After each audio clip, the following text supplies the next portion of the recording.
Hello, this is a short video. In this video, we will see how to find the data type of a given variable in Python. This is in continuation with the previous video. Here, in this program, in the previous program we saw, we have assigned a integer value to the variable var.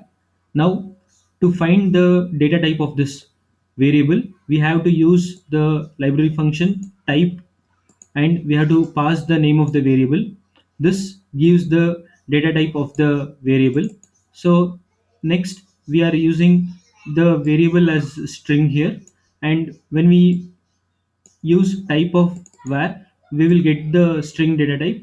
Similarly, here we have float as a data type, and using the type of var should give us the float data type. Now let us execute this and see the result. If you see here, the value of var is 10 and the type is integer.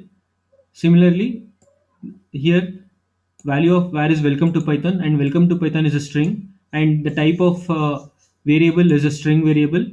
And here we have assigned a float to the same variable var, and here we can see that we are getting a float data type when we use floating value in the variable var.